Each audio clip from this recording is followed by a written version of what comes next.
هذا هو السر ديال المشماش المجفف غير في الدار بلا شمس. كيوجد في وقت قياسي، سر ايضا اللي كيخليه يحافظ على اللون ديالو وكيفاش نحتفظوا به مده طويله. هاد المعلومات كلها غادي تعرفوها في هذا الفيديو، فقط ما تبخلوش عليا بلايكاتكم تعليقاتكم والبارطاج، ونبداو على بركه الله في المقادير وفي طريقه التحضير.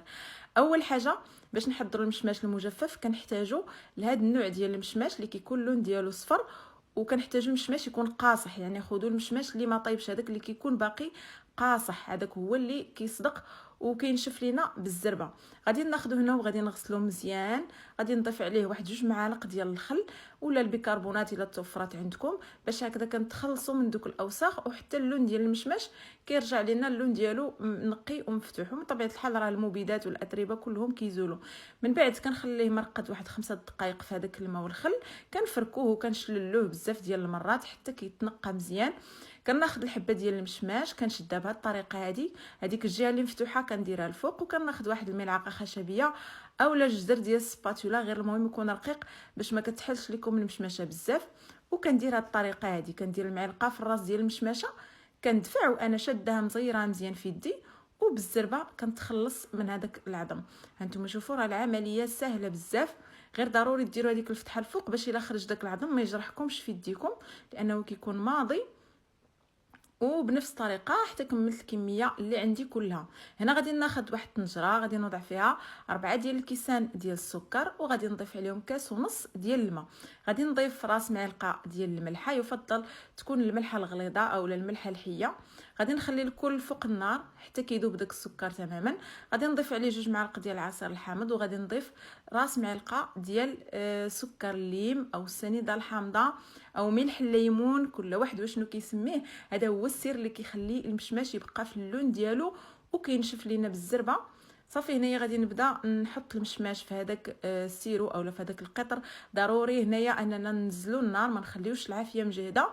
وملي كنوضعوه كنخليوه 2 دقائق، غادي تحسبوا ليه 2 دقائق بالكرونو، ماشي 2 دقائق وتبقاو مخلينه. 2 دقائق تحسبوها بالكرونو، غير كدوز 2 دقائق كنقلبوا على الجهه الاخرى. هانتوما باقي ما طلعتش فيه الغليه، ملي كنقلبوا على الجهه الاخرى كنعاودوا نحسبوا 2 دقائق. هانتوما يلاه كيبدا كيغلي، صافي كنطفي عليه. هنا ملي كنطفي عليه كنغطي عليه وكنخليه في هذاك القطر اولا في هذاك السيرو ديالو حتى كيبرد تماما. يفضل تخلوه 6 ديال السوايع ولا النهار كامل اولا ممكن ليله كامله باش كيشرب داك السيرو مزيان وكيحلى لينا المشماش، لان هذا المشماش كيكون حامض. صافي من بعد هنايا ما كيبرد تماما كناخذ واحد الطاوله اللي فرشت فيها الورق النشاف، اولا تفرشوا فيها غير الورق ديال الطبخ، وغادي نبدا نهز دوك الحبات ديال المشماش ونضغط عليهم هكذا بصبعي باش كيتعصروا من هذاك القطر. هانتوما شوفوا الحبات ديال المشماش راه كيبقاو بديك القشره ديالهم، ومن هنا كيبانوا لكم باللي راهما بداو كينشفوا، يعني بداو كيتكمشوا كيف ما كنقولوا. ما كتحيدش لهم ديك القشره لاننا كنطيبهم على نار مهيله ومده قليله.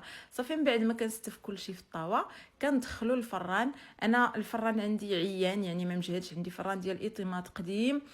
كندير ليه العافيه على 150 درجه وكنشعل الفرفاره وكنخلي المشماش ديالي في الرف الوسطاني حتى كينشف تماما. هانتوما هنا من بعد ما خرجته من الفران راه ناشف تماما، وفي نفس الوقت كيحافظ على اللون ديالو، كيبقى فيه نفس اللون، وعاد ما كيزيد يرجع اللون ديالو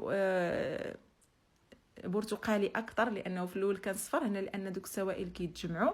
صافي هنايا غادي ندوزو للمرحله الثانيه اللي كتحافظ لنا على المشماش وكتخليه يبقى مده طويله، الا وهو كندهنوه بالزيت. هذا الزيت كيخدم كماده حافظه للمشماش. هنا بالنسبه للطريقه ديال الاحتفاظ به، الا كنتو في مدن اللي هما فيهم الرطوبه عاليه فغادي توضعوه في علبه وغادي توضعوه في الثلاجه.